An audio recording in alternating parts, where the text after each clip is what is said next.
Wonderful. Hi, good morning, everybody. I hope you're all well. My name is Nicola Taylor, and I am the Chief Operating Officer here at ScotlandIS. If you don't know who ScotlandIS are, we are a membership and cluster management organisation, essentially acting as the trade body for the digital tech sector here in Scotland. Before we get down to business, so to speak, I just want to point out a couple of things for you. So tickets for our Digital Tech Awards, which take place on the 19th of March at the Radisson Blu in Glasgow, are currently on sale, as are early bird ticket rates for our annual ScotSoft conference and Young Software Engineer of the Year Awards, and they are taking place on the 24th of September at the EICC in Edinburgh. Anywho, down to business. So a little over a year ago, we launched a series of ScotlandIS Tech Tidbits, which take place on the first Tuesday of every month. These sessions last around 30 minutes, although today's session is slightly longer because we have so much to get through. And they are designed to educate you on areas that you might want to know more about, encourage you to innovate with your newfound knowledge, and potentially collaborate with the hosts. These sessions are recorded, so I do ask that you keep your cameras and your microphones off, please, and that if you do have any questions, which we encourage throughout the session, if you could pop those into the chat function and I will facilitate those for you at the end of the presentations. So on important occasions, like Cyber Scotland Week, we run extra sessions. And today I am delighted to be joined by Cian Heasley, Principal Consultant and Threat Function Lead at Acumen Cyber. In this session, Cian will walk us through how organisations, particularly those with limited security resources, can begin integrating threat intelligence into both day-to-day operations and longer-term strategic planning. The focus is very much on practical, adaptable steps that can take you back into your own organisations. Now, as always, like I say, we would encourage you to drop questions into the chat function as you think of them, and I will facilitate for you at the end of the session. Fully aware that nobody is here to hear me speak today, so without further ado, over to you, Cian. Thank you. Thank you. And hi, everybody. This webinar is entitled From Local Shop to Megacorp, How Everyone Can Use Threat Intelligence. And as we said there, the goal here is to make sure that no matter how small your organization is, that you can get something out of this, and you can use some insights here, hopefully, to bring them back and get some use from threat intelligence yourself. So a little bit more about myself. I'm Cian. I'm a principal consultant at Acumen Cyber with an MSSP through in Glasgow. My primary area is cyber threat intelligence, but I also deal with threat hunting and digital forensics and incident response. I'm a MITRE ATT&CK and a Sigma open source detection rule contributor. If that means anything to you, I'm quite proud of both. So what is threat intelligence? So if I was going to define threat intelligence, I would say that threat intelligence is about analyzing actionable information that relates to potential or current cyber attacks, including the motives, the way that groups target organizations, and the methods used by attackers. I have a quote here at the top. Security is a journey, not a destination. If you don't start the journey, you'll never arrive. You'll see various versions of this quote or different versions of it. I think this is usually attributed to a CISO for Motorola back in the day. It's a little bit cheesy, but I like the way it sums things up. If I had to think about threat intelligence, I would say if your journey through cybersecurity is to get somewhere, threat intelligence is the map that will help you to get there. So what we want to do with threat intelligence, we want to shift from being reactive to proactive. So we want to understand potential threats to organizations, and then how to prevent those threats or detect them if they're somehow successful, if they get past our security controls. In this presentation, I'll be focusing on strategic and tactical intelligence and how any organization can start to understand their own threat landscape.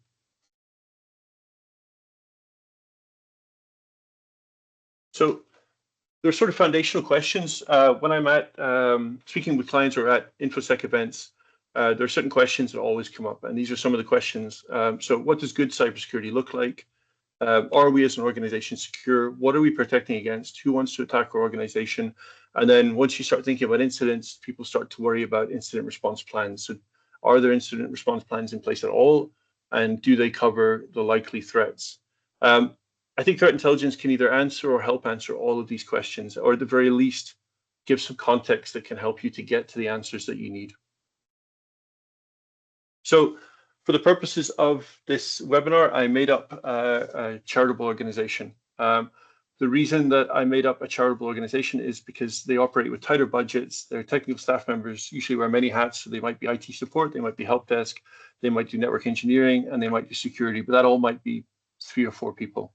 So I thought this would be a good organization to think about in terms of, they aren't, completely tiny. It isn't one person in an office, but they also aren't like a large financial services institution. They're somewhere in the middle there.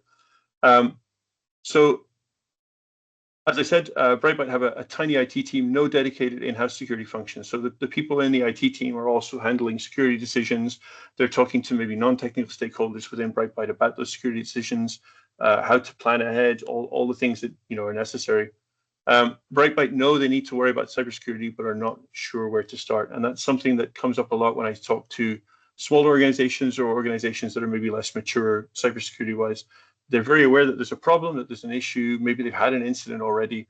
They're just not sure where to start. So I'm going to give some ideas here as to where you can find some path, I guess, to getting from less secure to more secure.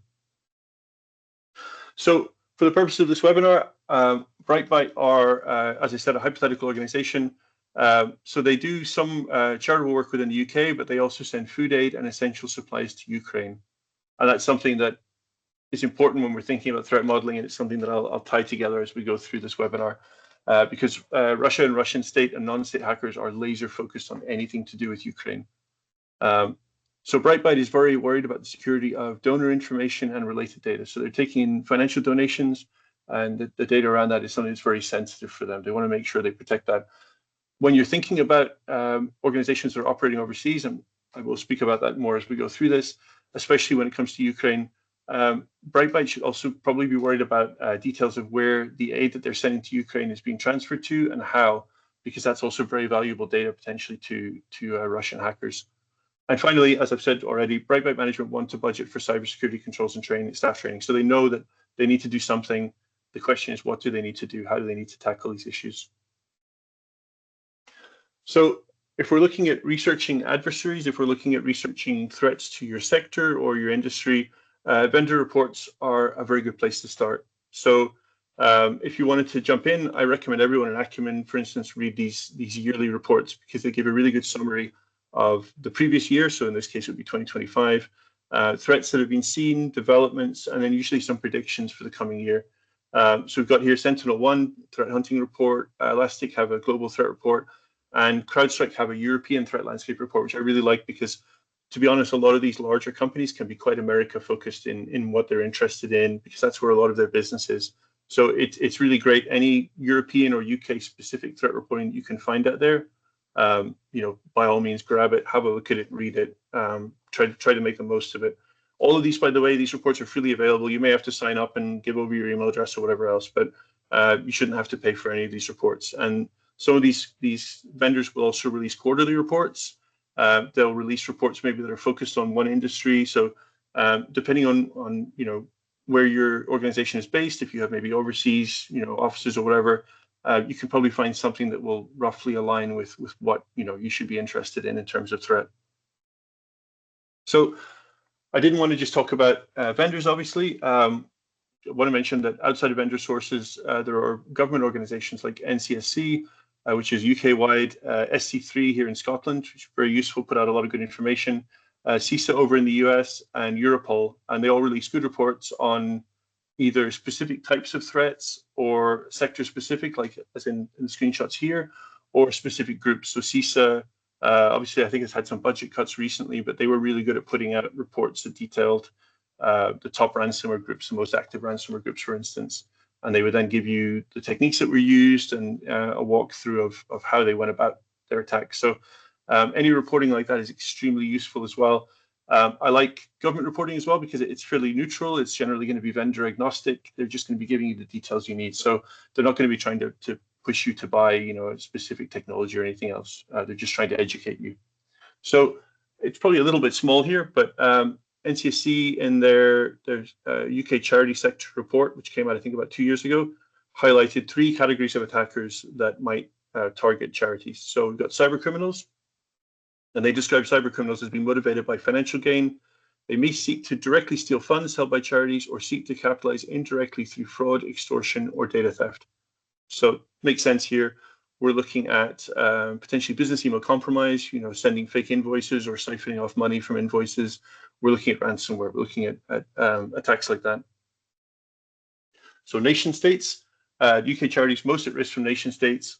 Attacks are those that operate either directly or through local partner organizations overseas. And I think that's very important when we think about our hypothetical charity here, Brightbyte. They're operating in Ukraine. So immediately we can say that they are at risk for this category. The NCC goes on, others that could be at risk are those which play a role in helping formulate and deliver UK domestic and foreign policy. So less important for Brightbyte, but a good consideration to think about there. I also want to point out here that if you believe your organization is at risk for nation state hacks, unless you have a large security team that's well resourced, you do want to be looking to a third party for help here. I just want to make sure, put that out there. And finally, hacktivists. So there are examples of hacktivist groups launching cyber attacks against government and private sector websites. So charities that support contentious issues could be at risk of attack. Now, once again, to Russian adversaries or aligned adversaries, anything to do with Ukraine is contentious. So once again, we can see that Brightbyte, our hypothetical organization, fits into this category as well. So really, all three are pertinent at a very high level to the organization that we're discussing here. So for mapping our adversaries, and this is a little bit of Blue Peter, here's one I made earlier because obviously, I only have half an hour here. You would go off and you would say cyber criminals that are targeting the UK in general, nation states that are targeting NGOs specifically doing work with Ukraine, and hacktivists that are targeting organizations that they think are setting a foot wrong in terms of Ukraine, so are involved with Ukraine in a way that Russian hacktivists might not like. So if you'd gone away and done your research, and once again, this is very similar to what a bank or a large retailer, some other organization would do.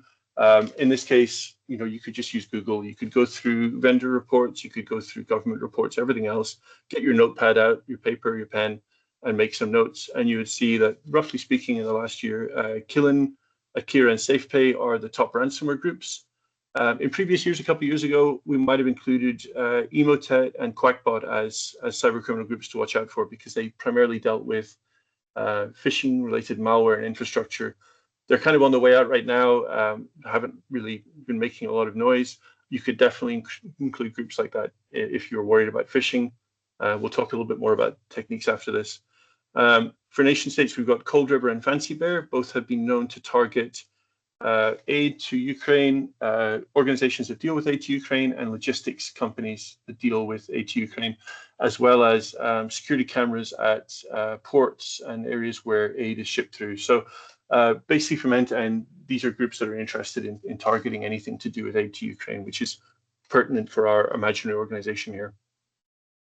And finally, we have hacktivist groups. So No Name 05716 are probably one that everyone's heard of, ZPentest as well.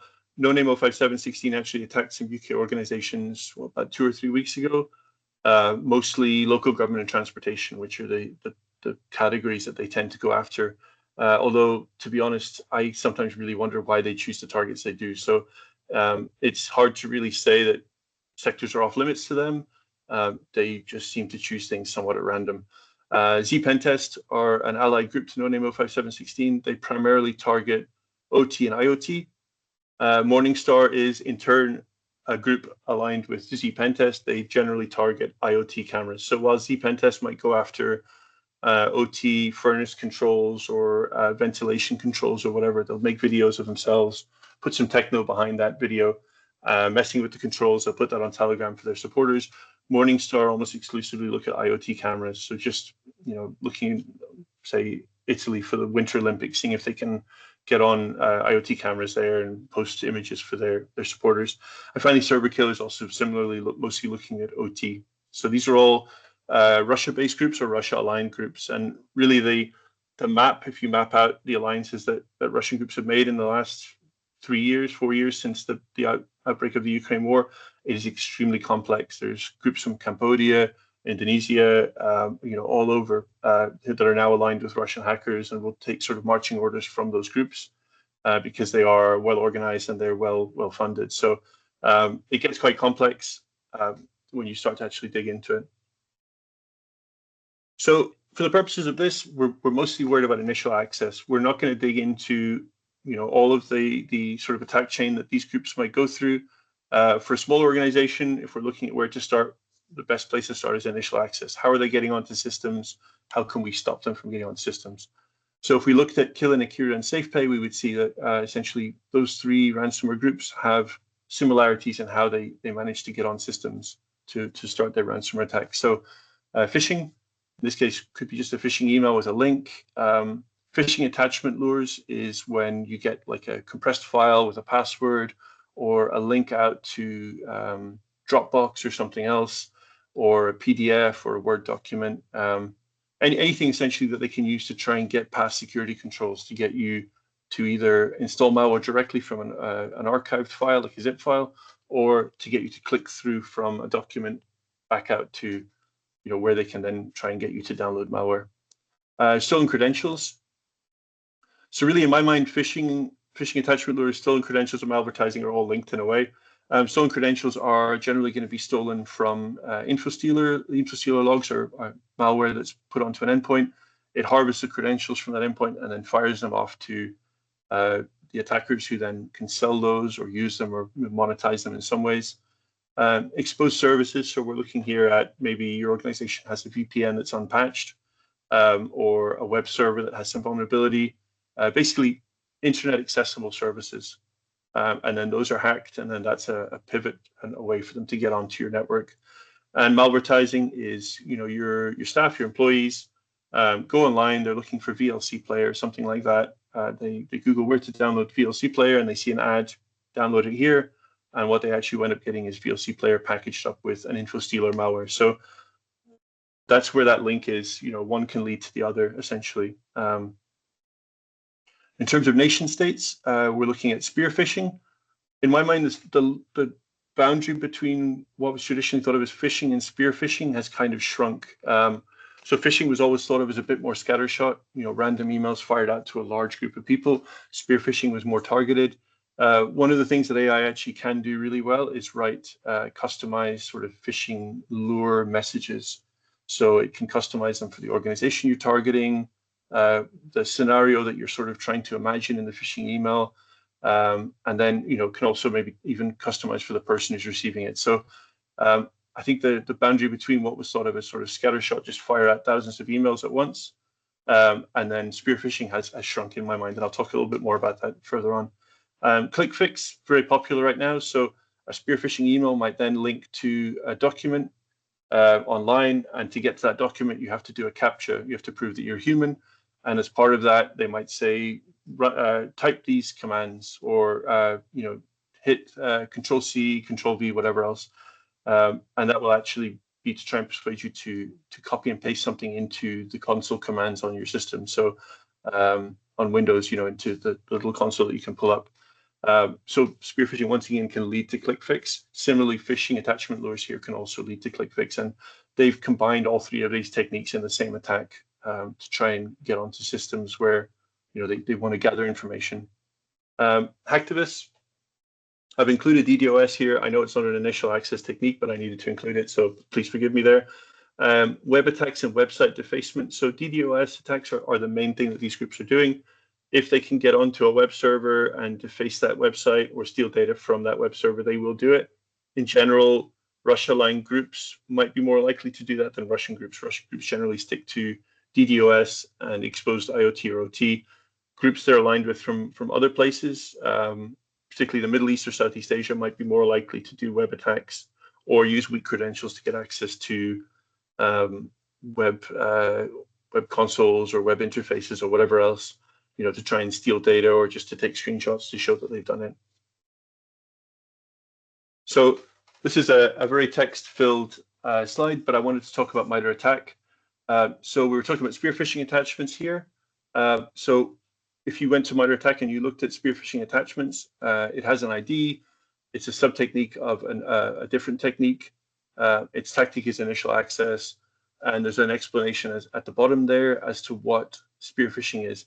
And this is extremely important. I think people sort of forget, I think before MITRE ATT&CK existed or before it was popular, we didn't really have a common language to describe attacker tactics and techniques. So especially for small organizations with maybe less technical stakeholders, what does spear phishing mean? What does brute forcing mean? It might mean something different to me than it might mean to the person I'm speaking to, because they've formed their idea of what it means based on maybe reading an article on Bleeping Computer once, or something from a movie, or who knows really.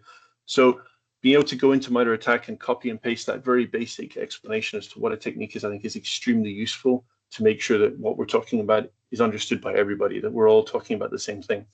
So I just wanted to make sure and mention that here. So in terms of MITRE ATT&CK as well, there's MITRE ATT&CK Navigator, which will enable you to visualize the different tactics and then the techniques that are aligned to those tactics underneath. So once you get out your notepad and your pen and you look up Fancy Bear and you look up Cold River and everybody else, you make a note of what techniques they're using, you can go over to ATT&CK Navigator, which is available online free. You can start to assign scores to techniques. So if you're looking at 10 different groups and 10 of them use technique, you could assign that technique a score of 10. If only one of them uses that technique, you could assign a score of 1, or you could do this for each group. So you could say there's 5 reports recently of using this group using that technique versus maybe 2 reports of a different technique. So you could weight those, you could score them. On the right, I've cropped it down because it is so large now. To put it on the screen would mean that you wouldn't be able to make out any details, but we can see 3 tactics and techniques that are linked to Russia-linked APT Fancy Bear. So we can see initial access, execution, and persistence. The lighter colored techniques, the lighter blue, are more frequently used, more frequently seen in reports relating to this group. The darker blue are less frequently seen. So if you were trying to prioritize there, you could say, we're more worried about the ones that are lighter blue than the darker blue. So a lot of the purpose of this is to try and help people to prioritize, because it really can seem like you're trying to boil the ocean sometimes when you're looking at security.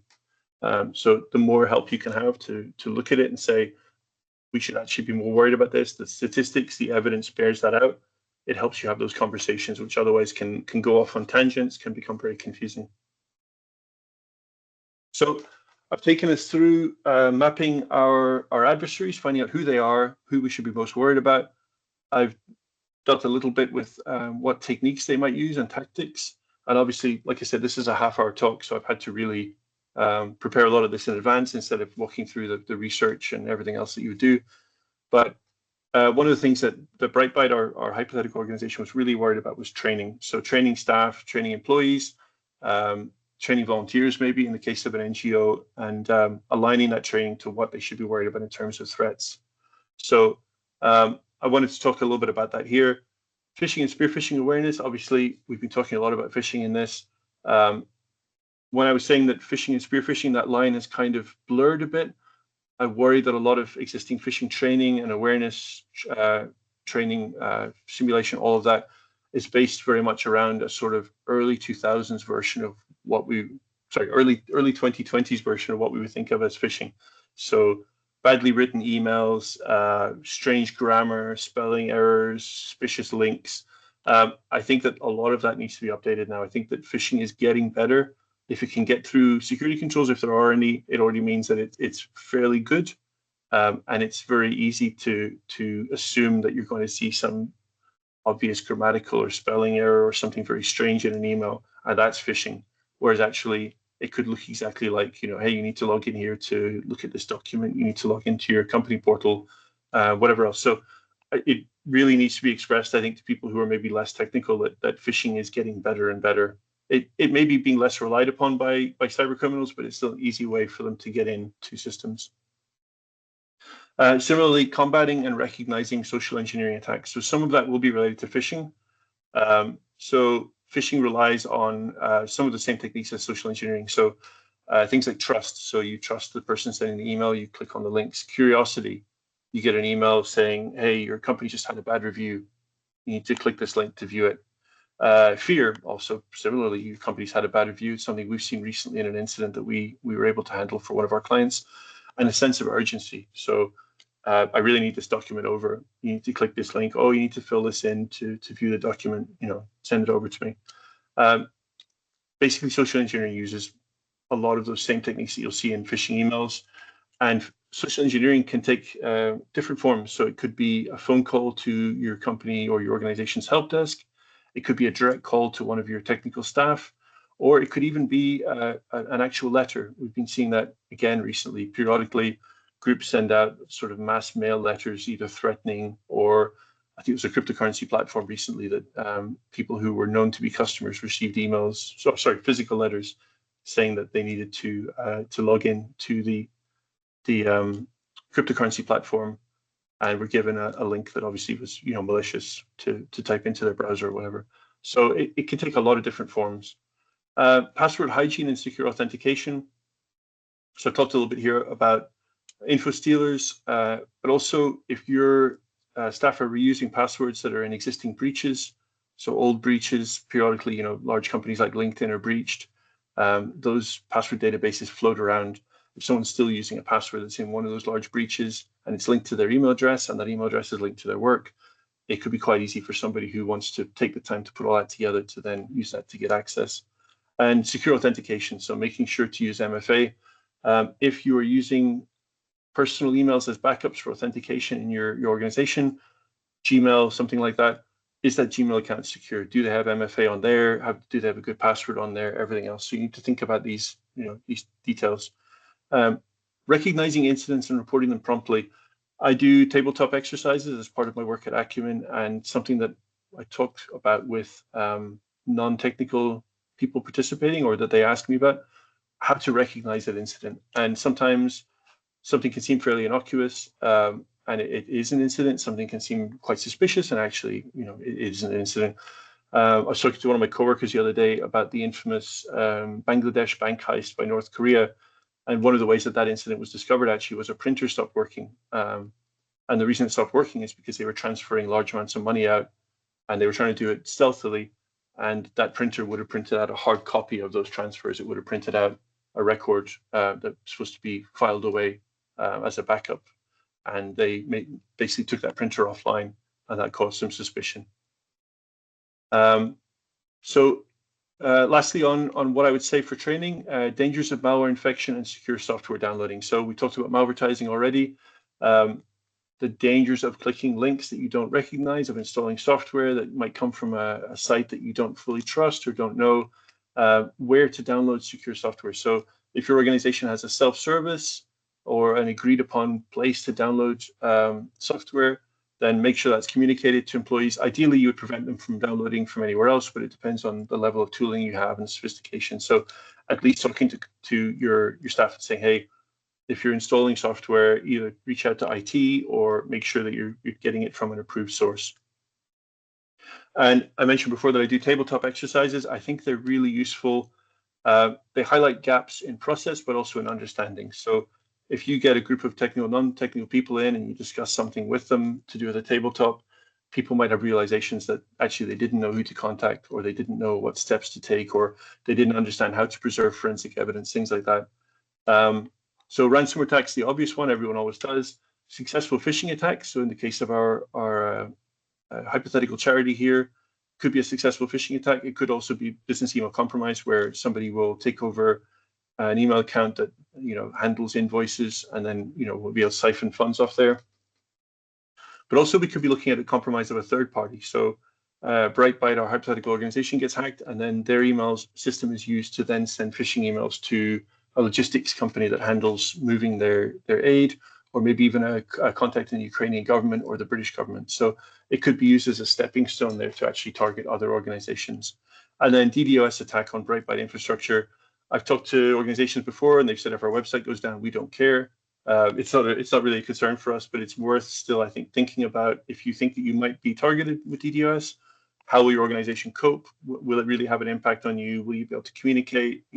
Are there backup methods that you can use to communicate with customers, or whatever else, social media, however you want to do it? Just something to think about. And then security controls, the other thing that Brightbyte are worried about. So with them, we're talking about an organization with limited budget. So some of this may be long-term roadmap or a wish list.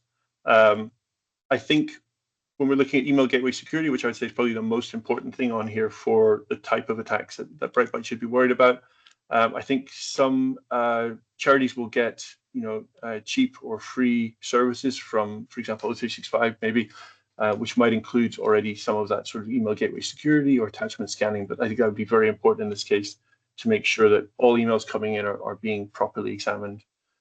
Stolen credential monitoring. If you can find a good company doing this that isn't charging too much, I think it's very useful. A lot of attacks now are identity-based.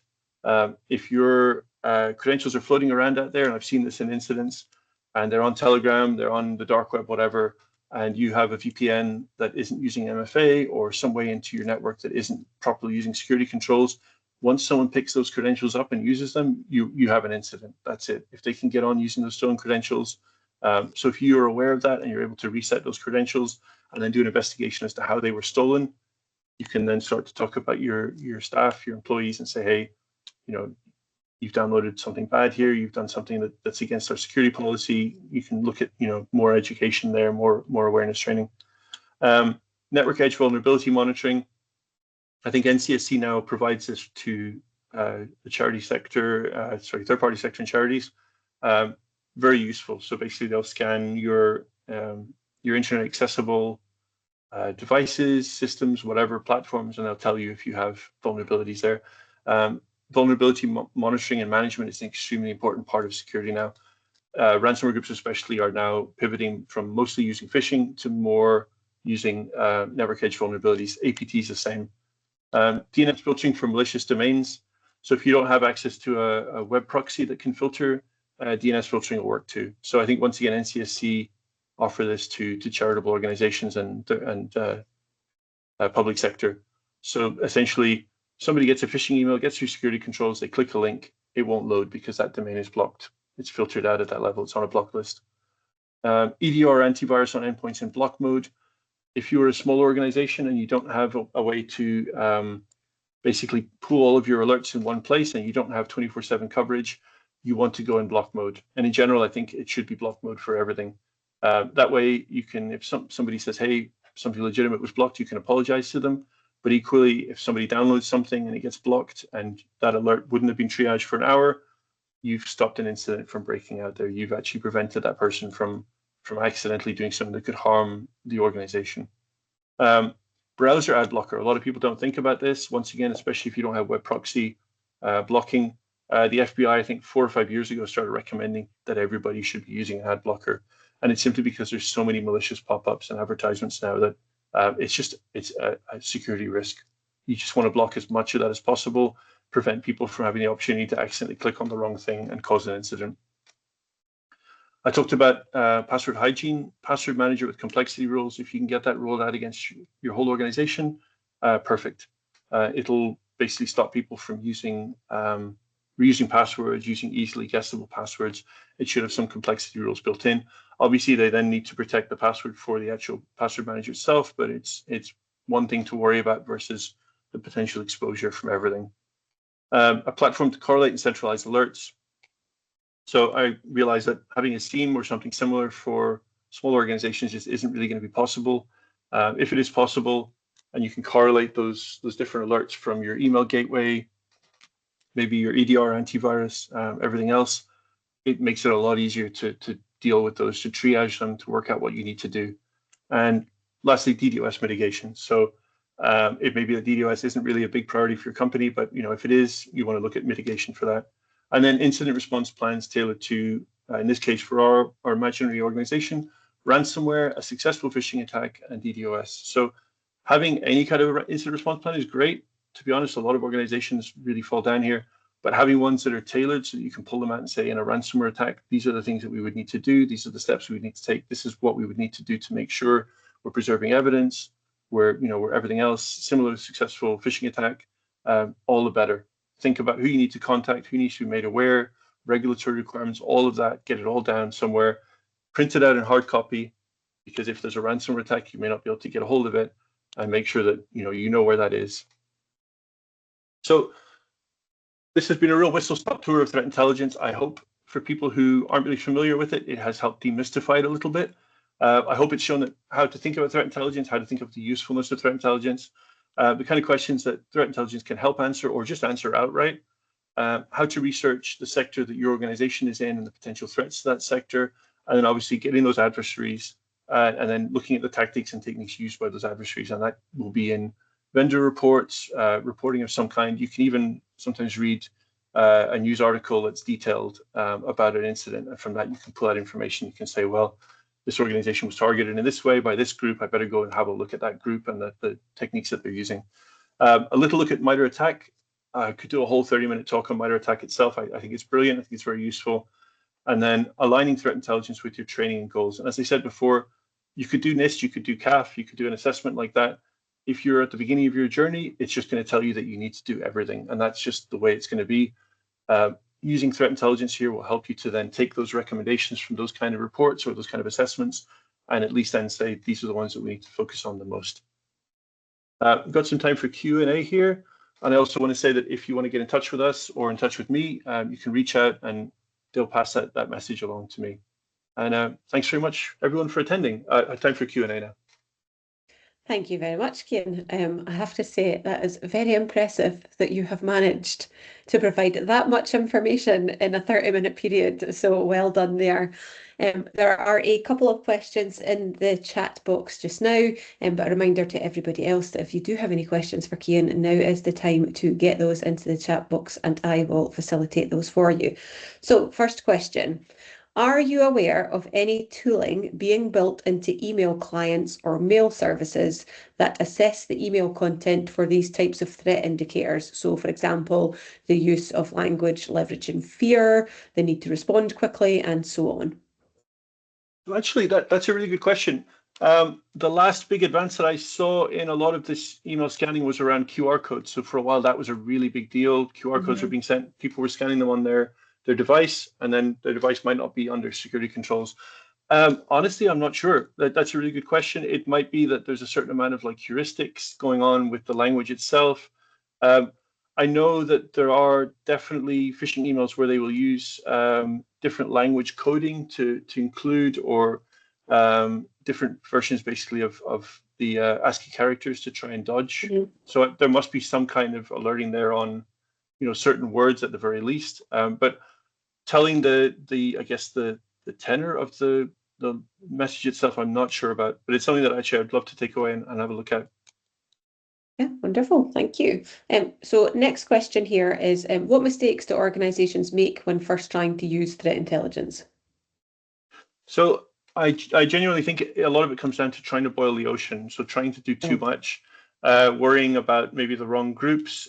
You really have to think about if the size of your organization, what your organization is doing.